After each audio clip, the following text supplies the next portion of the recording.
رکھ لوں گا، پڑھاؤں گا، کھانا نہیں دوں گا، ہمارے مدرسے میں آمدنی اتنی نہیں ہے۔ دوست محمد قریشی فرماتے ہیں کہ میرے والد نے کہا محترم صاحب، مولانا عارف صاحب، ہم نے کھانے کے لیے پیش نہیں کیا، پڑھانے کے لیے پیش کیا ہے، کھائے گا تو وہ جس کا قرآن پڑھے گا وہ کھلائے گا۔ دوست محمد خود فرماتے ہیں میں 7 سال کا تھا، گھر سے 20 کلومیٹر دور گیا، بھوکا پیاسا گیا، ابو چھوڑ کر چلے گئے، پورا دن میں بھوکا رہا، بچوں کو روٹیاں ملی، بچوں نے کھانا کھایا، مجھے کھانے کو نہ ملا، پیٹ پیٹ کو لگنے لگا، میں پریشان تھا، یہاں تک کہ مغرب کی اذان ہوئی، بچوں نے نماز پڑھی، کھانا کھایا، بچوں کو کھانا ملا، مجھے نہ ملا۔ میری آخری امید وہ رسوئی تھی جو مدرسے کے کونے میں تھی، میں وہاں گیا، میں نے باورچی سے کہا چچا جان ایک روٹی دے دو، باورچی نے مجھے بھگا دیا کہ جا، یہاں تو جو بچے داخلے میں ہیں ان کے لیے روٹیاں نہیں ہیں، ہم تجھے کہاں سے دیں گے۔ فرماتے ہیں دوست محمد آخری کرن جو تھی روشنی کی وہ بھی بجھ گئی، میرا کلیجہ منہ کو آیا، آنکھیں درد کا اظہار کرنے لگی،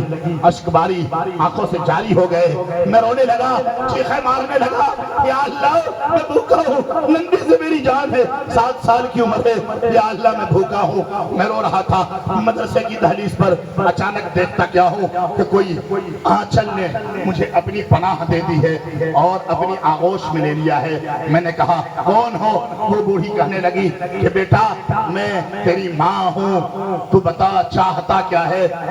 دوست محمد کہتے ہیں میں نے اپنی رودات سنا دی، وہ بوڑھی مائی کہنے لگی بیٹا میرے گھر چل، وہ بوڑھی مائی اپنے گھر لے گئی، وہ کہنے لگی بیٹا میرا کوئی نہیں، میرا ایک شوہر تھا وہ بھی مر گیا، خدا کی راہ میں جہاد میں شہید ہو گیا، تو میرا بیٹا بن جا، میں تیری ماں بن جاؤں، میں تیرے لیے روٹیاں بناؤں۔ وہ بوڑھی ماں روزانہ 2 روٹیاں بناتی، ایک مجھے دیتی ایک خود کھا لیتی، روزانہ یہی معمول تھا کہ میں اس کے گھر جاتا، روٹی کھاتا، ایک صبح ایک شام، یہاں تک کہ 1 مہینہ، 1 سال، 2 سال، 3 سال گزر گئے، 3 سال تک میری ماں نے خبر نہ لی، میرے باپ نے پتہ نہ لیا، میں پڑھتا رہا، یہاں تک کہ میرے سینے میں رب کا پورا قرآن آ گیا، میں حافظ ہو گیا۔ جس دن میرا آخری سبق تھا، میرے استاد نے کہا بیٹے دوست محمد جا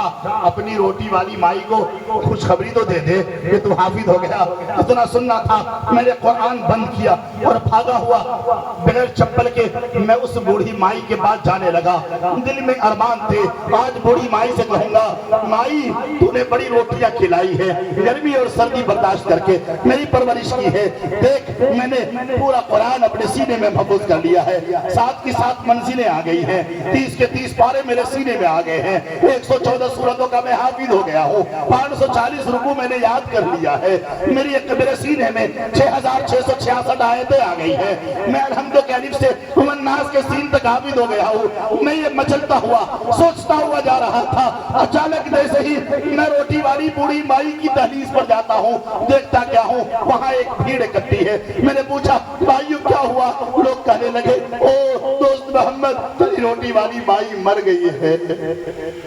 تیری روٹی والی مائی آج مر گئی ہے۔ دوست محمد فرماتے ہیں میری سگی مائی کے مرنے کا اتنا افسوس نہ ہوتا، میری سگی مائی کے مرنے کا اتنا افسوس نہ ہوتا جتنا اس روٹی والی مائی کے مرنے کا افسوس ہوا۔ خیر اہل محلہ نے مل کر کے تجہیز و تکفین کیا، رات ہوئی لوگ سو گئے، میرے استاد بھی سو گئے، میں بھی سویا۔ خواب میں میرے استاد نے دیکھا کہ وہ بوڑھی عورت جوان سی ہو گئی ہے، جس پر سبز جوڑے ہیں، خوبصورت جنت میں محل اس کی ملکیت ہے۔ میرے استاد نے پوچھا اے بڑھیا یہ انعام تجھے کہاں سے ملا، کس وجہ سے ملا، کون سا عمل تو نے کیا تھا، کیا تیری نماز قبول ہو گئی، کیا تیرے روزے قبول ہو گئے، کیا تیرے شوہر کی شہادت رنگ لائی؟ کہنے لگی یہی قاری صاحب نہیں، نہ میری نماز میرے کام آئی، نہ میرے روزے میرے کام آئے، نہ میرے شوہر کی شہادت میرے کام آئی۔ دوست محمد کو جو میں روٹیاں کھلاتی تھی، پکا پکا کر روٹیاں دیتی تھی، رب نے کہا او بڑھیا تو نے 3 سال تک روٹیاں کھلائی، تیری روٹیاں کھلانے کا ایک ہی مقصد تھا، قرآن کا عشق تھا، قرآن کی محبت تھی۔ جب تو نے قرآن کی محبت میں دوست محمد کو 3 سال تک روٹیاں کھلائی ہے